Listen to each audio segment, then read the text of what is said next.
사랑하는 것이 마땅하도다. 사랑하는 것이 마땅하도다 라는 제목으로 우리 하나님 말씀 함께 나누도록 하겠습니다. 하나님 우리를 사랑하셨다는 그 사실만으로도 우리는 서로 사랑해야 될 소중한 의무가 있기 때문에 그리스도인들에게 사랑이란 받은 또 받을 또 받고 있는 은혜이기도 하면서 또 주고 베풀어야 될 의무이기도 한 덕목이 될 것입니다. 하나님은 우리를 사랑하셨다라고 했을 때 하나님의 사랑은 마음속에 있다거나 생각이나 머릿속에 있다거나 개념 속에 있는 것이 아니고 실제적인 사랑을 우리에게 베풀어 주셨는데 그분 독생자 예수 그리스도를 우리에게 내어주심으로 실제적으로 우리를 사랑하셨다 하는 것이 우리를 감동하게 만들고 또 감격하게 만든다는 겁니다.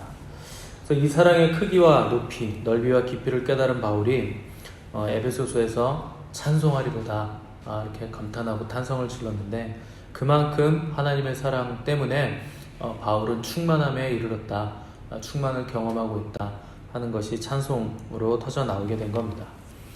오늘 본문에서 요한은 그리스도인이라면 마땅히 행해야 될 사랑이 있다라는 것을 가르쳐주고 있는데 11절 보시면 사랑하는 자들아 하나님이 이같이 우리를 사랑하셨은즉 우리도 서로 사랑하는 것이 마땅하도다 이렇게 기록을 하고 있습니다. 마땅하기 때문에 사랑이라는 건 해도 되고 안 해도 되는 게 아니고 신자라면 당연히 사랑해야 되고 당연히 사랑할 수밖에 없고 또 사랑을 통해서 하나님을 알아갈 수밖에 없고 사랑하지 않는 자는 하나님과 아무런 관계가 없는 것은 하나님은 사랑이시기 때문이다. 그래서 우리가 서로 사랑하지 않으면 하나님과 아무런 관계가 없는 자들이라 하는 것이 사도 요한의 가르침입니다. 우리 주님도 마태복음 18장에서 잘 아시는 대로 1만 달란트 탕감받은 사람이 100데나리온 자기에게 빚진 사람을 용서하지 않는 바람에 자기가 받은 용서가 다시 캔슬됐다 하는 비유를 드셨습니다. 1만 달란트 그러니까 금인데 한 달란트가 34kg잖아요. 그럼 1만 달란트면 34만 kg죠. 금 34만 kg면 그냥 천문학적인 액수니까 절대 갚을 길 없는 무게다 하는 뜻입니다.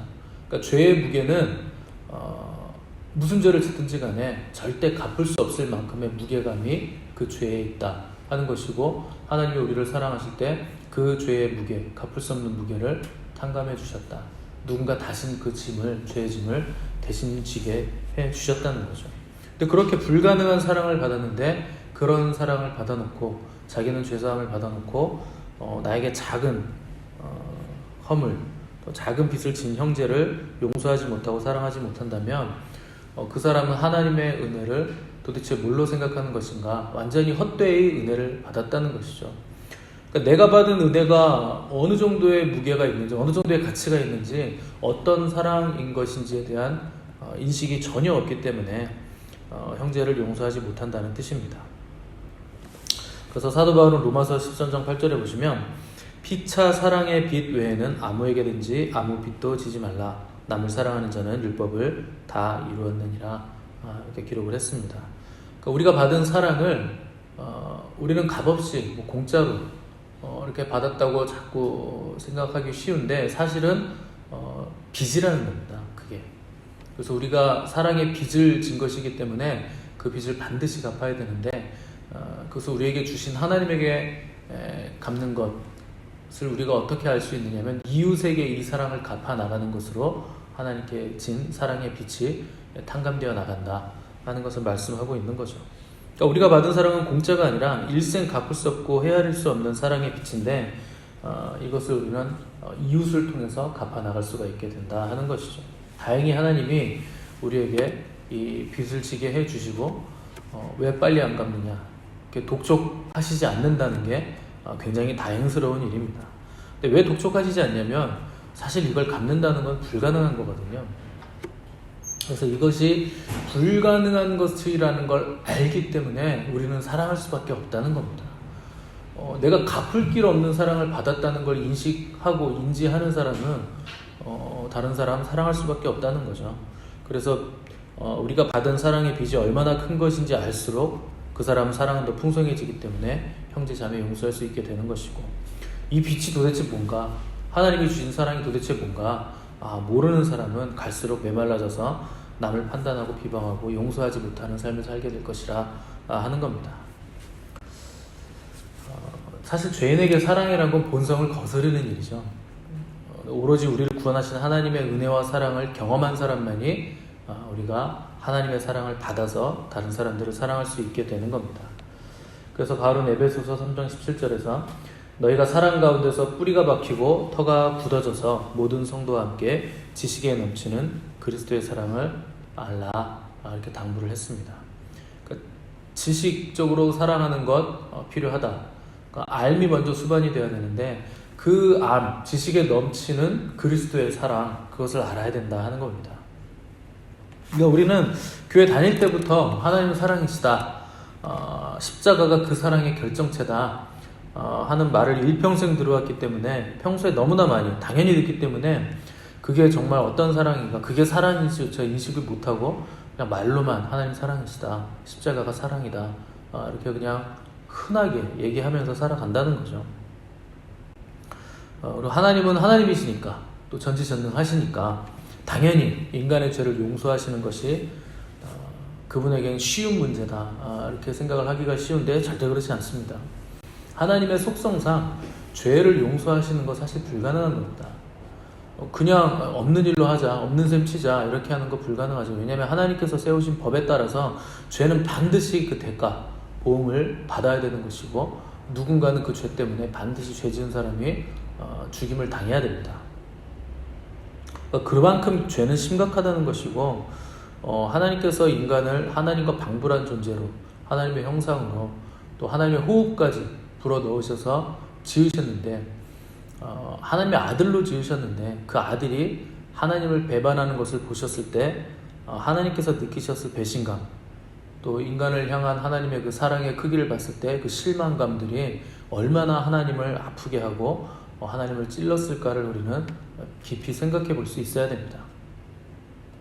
하나님께서 아담에게 주신 명령이 뭐 대단하거나 뭐 굉장히 높고 신적이고 위대한 가치가 있는 명령을 하신 것이 아니고, 인간이라면 누구나 마땅히 생각하고 지킬 수 있는 지시를 내려주신 거거든요. 이거 먹으면 죽으니까 너는 죽지 않기 위해서 절대 손대지 말아라. 저거 따면 죄 들어오니까 너 저거 절대 손대지 마라. 이게 너를 보호해 주는 거다. 근데 인간은 그것조차도 달가워하지 않는다는 거예요. 하나님께서 금지령을 내린 것 자체가 달갑지 않다는 거죠. 근데 아담의 후예인 우리들이기 때문에 우리도 매일 매 시간 이런 일을 하면서 살아가는 거죠. 하나님 마음 아프게 하고 하나님을 배반하고 그런 것들을 하는 것을 하나님은 태초부터 지금까지 사람들의 그 배반과 배신을, 그들의 죄 가운데로 달려가는 것을 계속 지금 지켜보고 계신다는 겁니다. 심지어 사람들은 배반하는 것뿐만 아니라 하나님을 향해서 공격적인 성향을 드러내고 자기들끼리 뭉쳐서 하나님 없이 우리 한번 우리끼리 힘을 합쳐서 살아보자, 뭐 그런 일을 계속 하고 있죠. 그러니까 세상은 우리가 뭐 하나가 되어야 된다, 또 뭐 인본주의적인 사고를 가지고 인간이 서로 힘을 합쳐야 된다 이렇게 얘기하는데, 여러분, 인간이 힘을 합쳐서 만들어내는 열매가 좋은 게 하나도 없습니다. 기껏해야 만들어낸다는 게 바벨탑 정도예요. 뭐 위대한 가치, 뭐 높이 쌓아 올린 뭐 대단한 건축물, 그게 다 바벨탑이죠. 그러니까 인간이 하나 돼서 우리가 연합해서 만들어낼 수 있는 건 전부 다 하나님을 배반하는 일들, 그분 없이 살아보려고 성을 쌓는 일들, 그런 것들만 한다는 거죠.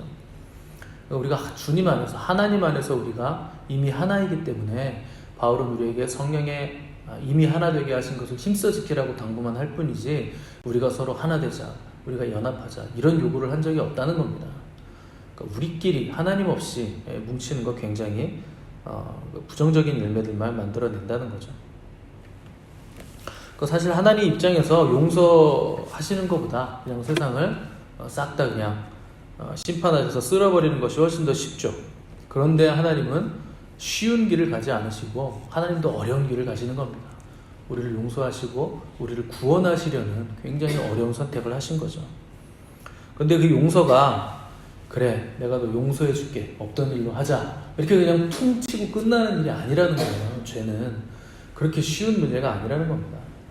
그냥 없앤다고 되는 게 아니고 반드시 죄는 보응을 받아야 되기 때문에 독생자 예수님이 인간이 되셔서 우리의 죄, 과거에 있었던 모든 인류의 죄와 지금 현재 싣고 있는 인류의 모든 죄와 앞으로 오게 될 모든 인류의 죄까지도 우리 주님이 몽땅 뒤집어 쓰고 죄 덩어리가 되셔서 하나님의 진노와 저주를 받아 죽는 방법 외에는 이 죄를 해결할 방법이 없더라는 겁니다. 그래서 하나님이 인간이 되는 고통을 친히 감내하셔서 사람이 되신 거죠. 뭐 우리로서는 상상할 수 없는 일입니다. 여러분들이 개가 돼서 살아가라 그러면 살아가시겠습니까? 개는 좀 할만한가요? 표정들이? 개 정도면 뭐 여러분들이 쥐며느리나 바퀴벌레 정도가 돼서 네가 저 죽어가는 바퀴벌레들을 구해라. 그럼 여러분 바퀴벌레가 될 의향이 있으십니까? 그것보다 더한 게 신이 인간이 되는 고통이거든요. 어떻게 창조자가 피조물의 자리로 내려옵니까? 말도 안 되는 거죠. 근데 우리 주님 하늘 영광을 버리시고 이 땅에 오셔서 공생애를 처음 시작하시면서 처음 선포하신 말씀이 뭘까요? 회개하라. 천국이 가까웠다. 나의 나라가 가까웠는데 너희 회개해야 된다. 회개하라는 건 죄를 용서받으라는 뜻이죠. 근데 여러분 죄 용서가 어떻게 이루어집니까? 죄 용서의 메커니즘은 어떻게 됩니까? 하나님의 피를 흘리셔야 되잖아요. 그러니까 주님이 회개하라. 공생에서 첫 마디를 선포하신 것은 너희들 빨리 나를 죽여라. 그리고 너희들이 구원을 받아라. 이 말씀을 선포하신 겁니다. 나를 죽여 하나님께 죄 용서를 받아라. 그래서 너희들이 구원을 얻을 수 있고 하나님의 나라, 그 왕국에 너희들 백성이 될 수 있고 거기에 들어갈 수 있다. 이렇게 선포를 하신 셈이죠. 나를 밟고 영원의 문으로 들어가라. 그것이 너희들이 살 길이다. 이것이 주님의 첫 메시지였습니다. 그러면서도 동시에 주님은 이 길 가는 것을 굉장히 힘겨워하시고 또 어려워하셨죠. 왜냐하면 그분도 100% 사람이시기 때문에. 그래서 사실 그분은 이 땅에 오셔서 태어나기도 전부터 생명의 위협을 받으셨습니다. 아직 엄마 뱃속에 있는데 헤롯이 죽이려고 하는 그 생명의 위협을 일평생 주님은 자기를 죽이려는 사람들의 위협을 받으시면서 일생을 살아가셨죠. 태어나기 전부터 그러셨어요. 그래서 이사야서에서 보면 우리 주님은 질고를 아시는 분이다. 고통을 아시는 분이다. 눈물의 사람이다. 슬픔의 사람이다. 이런 표현들을 계속 쓰죠. 그러니까 주님이 어떤 환경적으로 보면 또 사람들이 주님을 대우하는 걸 보면 얼마나 슬픈 삶을 사셨는지, 얼마나 고통스러운 삶을 사셨는지 말도 못한다는 겁니다. 그 주님의 어렸을 때 생애가 사실 한 군데밖에 안 나오잖아요. 성전에서 그 부모들이 잃어버렸을 때 거의 그 정도밖에 나오지 않기 때문에 그분이 어떠한 삶을 살았는지 우리는 알 수 없죠. 하나님은 성경에 기록할 때 그런 건 별로 중요한 게 아니라는 거예요. 그러니까 기록을 안 해놓으신 거죠. 그런데 그 슬픔의 삶이 중요하지 않은 이유는 너희들의 구원이 너무나 중요한 것이지, 이 구속사가 중요한 거지, 내가 힘들고 내가 슬프고 내가 마음 아픈 거 그렇게 중요한 거 아니다. 나에게 중요한 건 너희들이다. 그래서 나를 밟고 너희들이 구원 얻기를 나는 간절히 원한다. 그게 우리 아버지의 마음이고 그 성경에 기록된 하나님의 편지들이죠. 그래서 주님은 한 분도 사람들로부터 환영받으신 적이 없습니다. 그분이 그렇게 사시고 그렇게 고통당하시고 그렇게 죽으셨기 때문에 저와 여러분들이 오늘날 살아난 거죠. 우리가 하나님과의 관계 안에 들어갈 수 있게 된 것이고, 우리가 그 빚을 이제는 우리 형제 자매들에게 갚아야 하는 사랑의 빚을 가진 자가 바로 저와 여러분들이라, 그것이 교회다 하는 것이 사도 요한의 가르침인 거죠. 그러니까 하나님의 사랑은 예수 그리스도의 십자가로 이미 다 확증이 된 겁니다. 그래서 구원의 확신이 있는가 이렇게 물어보시는 분들이 예전에 많았어요. 그럼 뭐라고 대답해야 됩니까? 분위기상 교회 안에서는 있다고 대답해야 되죠. 아니라고 하면 이상한 사람 되잖아요. 그 도대체 구원의 확신이 뭡니까? 우리 안에 확신이 있다고 내가 구원받았다는 증거가 될까요? 또 은사주의 교회들은 구원의 확신을 또 방언이라고 얘기해요. 방언 받았으니 성령님이 오셨으니까 구원의 확신이 있다. 맞는 말이기도 하지만 사실 그런 곳으로 구원의 확신을 이룰 수 있는 것은 아니고, 또 그 안에 방언 못하는 분이 얼마나 많은데 교회 안에 그 방언으로 우리가 구원을 또 논하기도 쉽지 않다는 것이죠. 구원의 확신이란 건 예수 그리스도의 십자가가 확신이 되는 겁니다. 하나님께서 십자가를 통해서 우리를 구원하셨기 때문에, 그분의 사랑을 우리에게 활짝 열어주셨기 때문에 우리에게 구원이 확신이 되는 것이지, 우리 안에 있는데 무슨 신념이나 믿음 뭐 이런 것들로 내가 구원의 확신을 가진다, 그러면 그 구원의 확신은 조석으로 바뀌죠. 내가 상태가 좋으면 구원 받은 것 같고, 내가 죄 지으면 구원에서 떨어진 것 같고, 무슨 놈의 구원이 아침에 받았다가 저녁에 사라집니까? 그런 것으로는 구원의 확신을 우리가 얻을 수 없죠.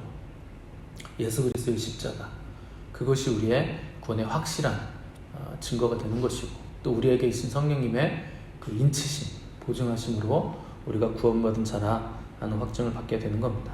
그러니까 하나님의 사랑은 이미 다 확증이 된 것이죠. 문제는 하나님의 사랑이 아니라 우리의 사랑이라는 겁니다. 하나님의 마음은 우리를 향해 활짝 열려있는데 굳게 닫힌 우리의 마음이 항상 문제가 되는 거죠. 12절 보시면 요한은 어느 때나 하나님을 본 사람이 없을 때 만일 우리가 서로 사랑하면 하나님이 우리 안에 거하시고 그의 사랑이 우리 안에 온전히 이루어지느니라, 이렇게 기록을 했습니다. 하나님을 본 사람은 없지만 우리가 서로 사랑하면 하나님이 우리 안에 거하시는 확실한 증거가 된다. 그래서 하나님의 사랑이 우리 안에 있는 증거가 되고 우리 안에 온전히 이루어지는 거다. 우리가 사랑할 때 온전히 이루어진다는 겁니다. 그러니까 혹여 하나님이 우리를 구원하시고 우리 안에 하나님의 사랑이 있어도 이게 밖으로 드러내는 사랑이 아니라면 온전히 이루어진 사랑이 아니라는 거예요. 우리가 사랑할 때 하나님의 사랑이 온전히 이루어진다는 겁니다. 우리가 사랑하면 하나님 보여달라고 얘기할 필요도 없다는 거죠. 그래서 빌립이 주님한테 요구하잖아요. 주님, 아버지를 우리에게 보여주십시오. 주님이 자꾸 뚱딴지 같은 소리 하니까 뭐 죽어야 된다고 하고, 내가 가면 뭐 거처를 예비하러 가고, 뭐 계속 이런 얘기 하시니까 도대체 이분이 어딜 간다는 것인가, 그러니까 헷갈리는 거죠, 빌립이. 그래서 성질이 나니까 빌립이, 주님, 그런 얘기 됐고 하나님 좀 보여줘 보세요. 주님이 썸을 내셨는지 모르겠는데 굉장히 짜증이 나셨던 것 같아요. 빌립아, 내가 여태까지 너희와 함께 있었는데 어째여 너는 아버지를 나에게 보여달라고 하느냐. 나를 본 자는 아버지를 보았거늘 어째여 나를 보여달라고 하느냐. 무슨 뜻입니까? 그분이 제자들을 사랑하시는 그 사랑을 통해서 아버지의 사랑이 보여졌고 그것으로 아버지를 본 것인데, 너희들은 어째서 눈으로 자꾸 아버지를 보여달라고 하느냐. 나를 보면 알지 않느냐. 이 말씀을 하시는 거죠. 그래서 우리는 그 주님을 통해서 아버지를 볼 수 있는 겁니다.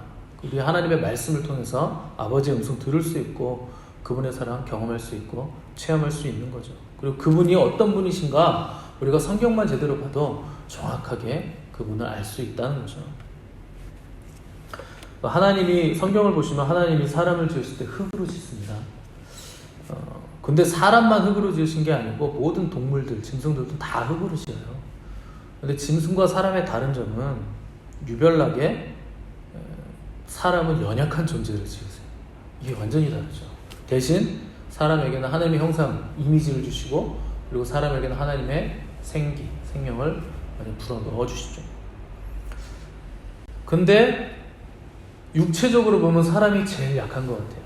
그 동물은 태어나자마자 막 걷잖아요. 송아지 같은 거 보면, 저는 뭐 시골에서 송아지 낳는 거 보지를 못했는데, 시골에서 살질 않아서. 그 시골에 계신 분들은 송아지 태어나자마자 걷나요? 걷죠. 예. 그 처음에 좀 비틀비틀 하다가 점점 다리 힘이 생기더니 걷고 좀 있으면 뛰어요. 그거 얼마나 놀랍습니까? 사람은 태어나면 어떻게 됩니까? 축 처진 개구리죠. 아무것도 못하잖아요.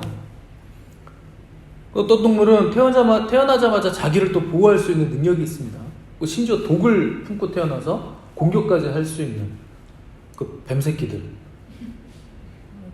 그 뭐 엄마를 막 공격해서 먹고 막 그러잖아요. 어떤 뱀들. 분명히 하나님이 처음부터 그렇게 만들진 않았을 거예요, 그죠? 그런 가증한 짓을. 자기 엄마를 먹는 놈들이 어디 있습니까? 그게 인간의 타락 때문에 아마 그렇게 뱀이 저주를 받아서 그렇게 된 것 같아요. 근데 사람은 태어나자마자 자기 보호를 못합니다. 자기 보호를 하려면 최소한 15년 정도는 걸리고, 10에서 15년. 근데 20년이 지나도 자기 보호도 못하는, 사람 구실 못하는 사람도 수두룩하죠. 그 사람은 굉장히 피지컬로 보면 열등한 존재. 다른 짐승에 비해서 그렇게 태어난다는 겁니다. 하다못해 뭐 날개가 있어서 날아다닐 수 있는 것도 아니고 무슨 날카로운 발톱이 있어가지고 손톱 발톱이 있는 것도 아니고 몸을 방어할 수 있는 가시 같은 거라도 좀 있거나 추우면 좀 나를 보온할 수 있는 무슨 털이라도 좀 수북하게 있어야 되는데 그런 것도 없어요. 물속에 오래 들어가서 숨 쉴 수 있는 무슨 아가미가 있는 것도 아니고 땅속으로 들어갈 수 있는 두더지 같은 능력이 있는 것도 아니고 도대체 만물의 영장이라고 말로는 막 이렇게 의시되는데 산속에서 동물 만나면 도망가기 바쁜 게 사람입니다. 그래서 곰 만나면 죽은 척을 해라. 뭘 만나면 나무에 올라가라. 이렇게 생존 법이 있잖아요. 열등하다는 거죠. 피지컬로 보면. 그러니까 왜 하나님은 유독 사람만 이렇게 연약하게 지으셨을까? 태생 때부터 보호자 없이는 살아갈 수 없는 존재이기 때문에 그렇습니다. 그러니까 근본적으로는 하나님이 우리를 보호하시고 지켜주시겠다는 거예요. 짐승들은 본능대로 자기가 그냥 먹고 번식하고 공격하고 그렇게 그냥 살아가면 되는데 사람만은 하나님이 직접 챙기시겠다는 얘기입니다. 그러니까 어떤 보호 장비가 필요 없다는 거죠. 그 사람들은 자꾸 진화론을 얘기하시는데 동물 제껴놓고 사람만 보면 사람만큼 환경에 적응하지 못하는 존재도 없습니다. 진화가 진짜라면 사람이요 환경에 적응을 해야죠. 뭔가 생겨나야죠. 자기를 지킬 수 있는 무언가가. 근데 애초에 사람은요 그런 존재가 아니에요. 처음부터 보호하는 존재가 필요한 존재로 창조가 됐기 때문에 환경과는 전혀 상관없는 신체구조 능력을 가지고 변함없이 그냥 그 모습 그대로 지금까지 살아오게 된 겁니다. 근데 우리는 자꾸 보호가 필요 없다고 우기는 거예요. 그 무슨 발톱도 없고 날개도 없으면서 자기가 삶을 살아보겠다고 나 하나님 없이 살겠다고 자꾸 혼자 나가는 거죠. 거기에서부터 잘못된다는 겁니다. 우리를 지켜 보호하시는 분 하늘 아버지시죠. 우리가 성경을 보면 하나님이 얼마나 우리를 사랑하시고 얼마나 지켜 보호하기를 원하시는가 창조 때부터 우리가 잘 알 수가 있다는 겁니다. 13절에서 요한은 그의 성령을 우리에게 주심으로 우리가 그 안에 거하고 그가 우리 안에 거하시는 줄을 아느니라 기록을 했습니다. 지금 보세요. 아버지 하나님의 사랑 그리고 그것을 실제로 실행하신 독생자 예수 성자 하나님의 사랑 그리고 13절에서는 성령 하나님의 우리를 향한 사랑까지 사도 요한은 지금 복되신 삼위일체 하나님이 총체적으로 사람을 얼마나 사랑하시는가 그 삼위일체 하나님 우리를 얼마나 챙기고 계시는가 어떻게 생각하시는가를 우리에게 지금 알려주고 있는 겁니다. 성령 하나님은요 우리 안에 직접 들어오시는 사랑을 하시는 거예요. 죄 덩어리인데 죄인들인데 거룩하신 하나님이시잖아요. 성령님도 하나님이시잖아요. 그분이 죄인된 인간 몸 안에 오셔서 거기를 성전 삼아서 친히 거하시고 우리와 함께 동행하신다는 겁니다. 얼마나 위대하신 사랑인가 하는 거죠. 성령님이 우리 안에 들어오셨다는 것이 하나님이 우리를 향한 사랑의 보증이 된다는 것. 그분이 우리에게 인을 쳐주셨다는 거죠. 인이라는 건 도장이잖아요. 도장을 찍어주셨다.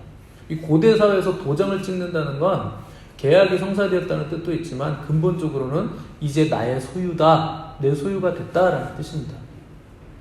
예전에 돼지고기 먹다 보면 퍼런 도장이 보이잖아요. 엉덩이. 그럼 우리는 매일 항정살을 먹은 건가요? 엉덩이 살. 아무튼 그 도장이 찍혀 있잖아요. 이거 내 소유다, 나의 것이다 라는 도장을 찍었다는 겁니다. 그게 성령님께서 우리 안에 거하신다는 아주 큰 의미죠.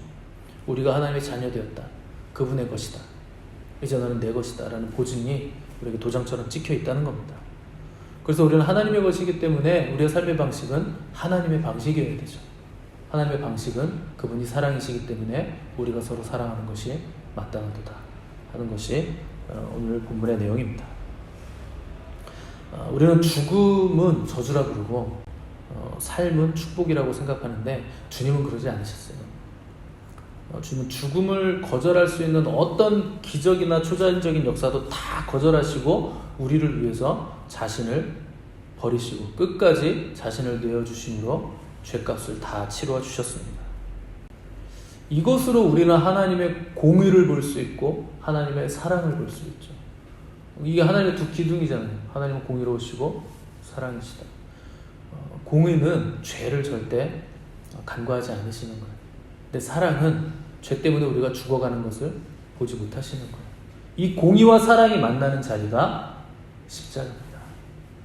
하나님과 공의와 사랑이 만나서 우리를 구원하시는 자리, 죄값은 다 치르시고 죄인은 구원해 주시는 자리가 예수 그리스도의 십자가의 자리라는 거죠. 때문에 우리도 마땅히 이 십자가의 길을 걸어가야만 하는 겁니다. 그것이 주님의 요구이기 때문에 누구든지 나를 따라오려는 자는 자기를 부인하고 날마다 자기 십자가를 지고 나를 따라와야 된다. 자기 십자가라는 건 주님이 우리를 위해서 죽어주신 것처럼 우리도 누군가를 위해서 죽어주라는 거예요. 우리의 죄값은 주님이 가장 어렵고 불가능한 미션은 주님이 다 해결하신 거예요. 그러니까 우리는 굉장히 가벼운 십자가를 지는데 어제 말씀드린 것처럼 우리 주위에 있는 형제 자매들 그들을 위해서 우리는 우리 십자가를 져야 된다는 겁니다. 가장 무거운 십자가는 여러분들 집에 있을 겁니다. 누구인지 모르겠지만 그러니까 그분이 나의 십자가예요. 그래서 내가 저런 사람을 믿고 내가 살아야 되나 이런 생각이 들겠지만 원래 십자가는 그런 거 아닙니까? 지기 힘든 거 그러나 져야 하는 거. 그리고 주님이 우리에게 선택의 능력을 주셨죠. 자유의지를 주셨죠.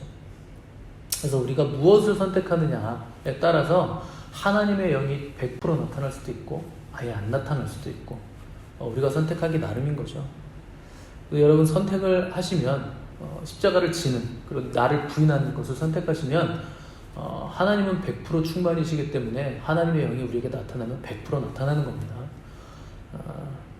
피할 수 있겠죠. 자유의지가 있으니까. 근데 피하면 더 길어져요. 절대 그냥 스킵하고 지나갈 수는 없습니다. 빨리 갈 수는 있어도 스킵은 안 돼요. 흔히 이 또한 지나가리라 하는 얘기가 있잖아요.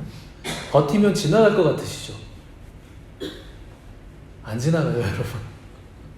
이 또한 지나가리란 말은 힘을 쓰고 애쓰는 사람들이 하는 말이에요. 내가 지금 이것 때문에 고통스럽고 힘들지만 나는 이 일을 반드시 할 거다. 나는 이것을 하기로 선택한다. 나를 부인하고 십자가를 지는 걸 선택하겠다 했을 때 하나님의 능력이 나타나서 도와주시기 때문에 지나가는 거지 안 하면 안 지나갑니다. 또 오고 또 오고 또 와요. 왜냐하면 이거 넘어가야 되거든요. 그거 안 넘어가면 하나님의 의를 이루지 못하기 때문에 또 옵니다. 반복돼요. 우리는 자꾸 빠져나가려고 몸부림치니까 죽을 맛이죠. 그래서 괴로운 겁니다. 여러분 죽음을 인정하면 삶의 다른 측면이 보이게 되어 있습니다. 전혀 다른 눈을 가지게 되는 거죠.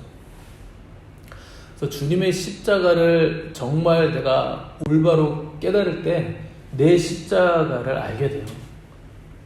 그리고 나의 십자가를 선택할 때 우리는 땅의 한계와 경계를 넘어서 세상을 이기고 하늘로 날아오르는 그 능력을 얻게 되는 겁니다. 그게 이기는 자죠.